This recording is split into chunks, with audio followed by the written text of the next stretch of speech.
सेठ मेलमती दुग्गड़ व माता श्रीमती इचल देवी दुग्गड़ के घर हुआ था। स्वामी जी के जन्म के बाद ज्योतिषियों ने कहा था कि यह बच्चा या तो भारत का सबसे धनवान व्यक्ति बनेगा या साधु बनेगा। इनके जन्म के पूर्व इनकी माता जी को स्वप्न में शेर दिखा था जिसमें माँ माँ की आवाज की थी।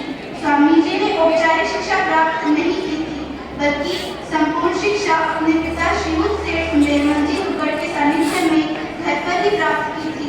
इसके अलावा पंडित हरिश्चंद्र जी, पंडित ओंकारनाथ जी व गुरुजी श्री मानदास जी का स्वामी जी की शिक्षा में अतुलनीय योगदान रहा। स्वामी जी ने घर पर ही गणित, गणिका, हिंदी, संस्कृत संभाषण एवं वेदों का अच्छा ज्ञान प्राप्त कर लिया था। स्वामी जी की आध्यात्म एवं शास्त्रीय संगीत में विशेष रुचि थी। स्वामी जी को गांधी विद्या मंदिर की स्थापना की प्रेरणा 7 मार्च 1948 को बॉम्बे आजकल मुंबई में अपने घर में मिली थी। इस परियोजना के लिए स्वामी जी ने आचार्य गौरीशंकर जी, आचार्य विनोबा भावे जी, किशोरी लाल मशरूवाला, श्री कृष्णदास जाजू, श्री श्रीमन नारायण अग्रवाल जी की सत्या की थी।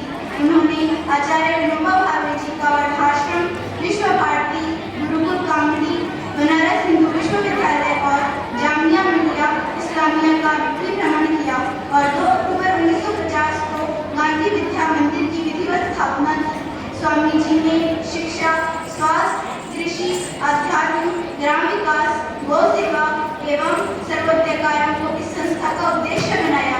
इससे पहले सन 1948 में स्वामी जी ने सेठ संपतराम दुग्गड़ विद्यालय का निर्माण करवाया। स्वामी जी ने 1950 के दशक में बालवाड़ी विशिष्ट मॉन्टेसरी स्कूल, बुनियादी प्राइमरी सीनियर सेकेंडरी, बुनियादी हायर सेकेंडरी स्कूल, महिला विद्यापीठ, मीरा निकेतन विद्यालय, बेसिक टीचर ट्रेनिंग कॉलेज एवं गौ सेवा सदन की स्थापना की। स्वामी जी ने सरदारशहर तहसील के 53 गांवों को गोद लिया और इसके सर्वांगीण विकास के लिए 7 गांवों में गांधी दर 33 करोड़ शिक्षा केंद्र, 13 पुस्तकालयों की स्थापना भी की। इन गांवों में मोबाइल पुस्तकालय 1958 से 1968 तक मोबाइल डिस्पेंसरी की सेवाएं भी प्रदान करवाई। 4 गांवों में स्वास्थ्य केंद्र भी स्थापित किए।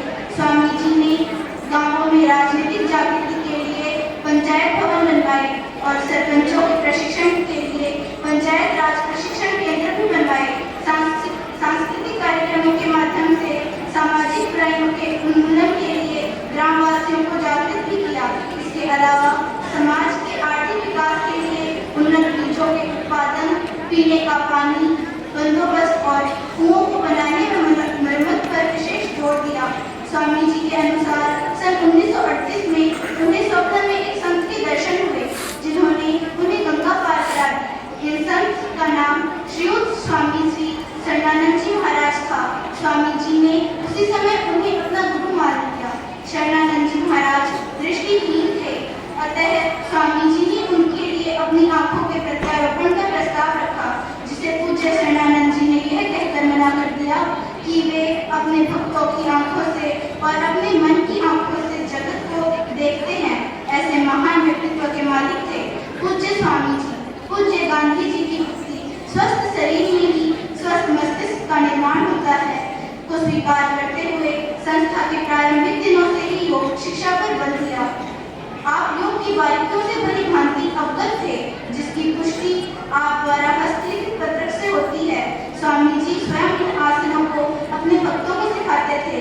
धन व लाड प्यार से परे एवं सांसारिक भौतिक सुख सुविधाओं से संपन्न होते हुए भी पूज्य स्वामी जी ने गृहस्थी एवं सुखों से मुख मोड़ गृह त्याग कर सन 1960 में विजयदशमी के दिन वानप्रस्थ व्रत ग्रहण किया और गीता जयंती के दिन सन 1985 के संन्यास ग्रहण किया और इसके बाद से स्वामी जी श्रीयुत श्री रामचरण जी महाराज के नाम से विख्यात हुए।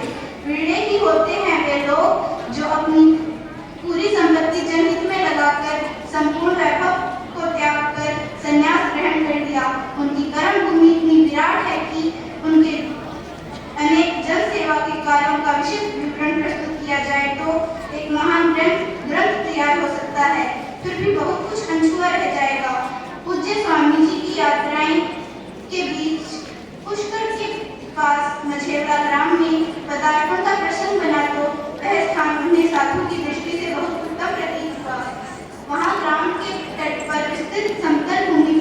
विशाल वटवृक्ष है। स्वामी जी के पूज्य गुरु जी भी वहाँ पधारे थे और उसी वटवृक्ष के नीचे उन्होंने साधना भी की थी। यह सब देखते हुए पूज्य स्वामी जी ने दिसंबर 1986 को वहीं पर एक आश्रम की स्थापना की। स्वामी जी की गौ सेवा की उत्कंठ भावना की वजह से वहाँ एक गौशाला की स्थापना भी की गई। स्वामी जी का मानना था कि गांव भारत की आत्मा है और अर्थव्यवस्था की रीढ़ है। स्वामी जी ने ग्रामीण क्षेत्रों में संस्कार निर्माण, सेवा, शिक्षा, धार्मिक प्रवृत्ति एवं नशा मुक्ति पर विशेष ध्यान दिया।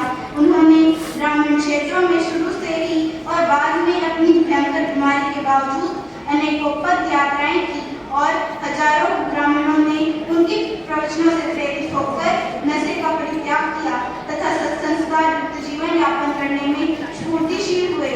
स्वामी जी ने सेवा की दिशा निर्धारित नहीं की, बल्कि उनका मानना था कि सार्थक और प्रभावी उपदेश वह है जो वाणी से नहीं अपितु अपने आचरण द्वारा प्रस्तुत किया जाए। अन्न सेवा, जल सेवा, लावारिश वृद्धों एवं रोगियों की सेवा, विकलांग सेवा तक ही अपने सेवा कार्यों को पूज्य स्वामी जी ने सीमित नहीं रखा, बल्कि राष्ट्र सेवा में भी अपना भरपूर योगदान दिया।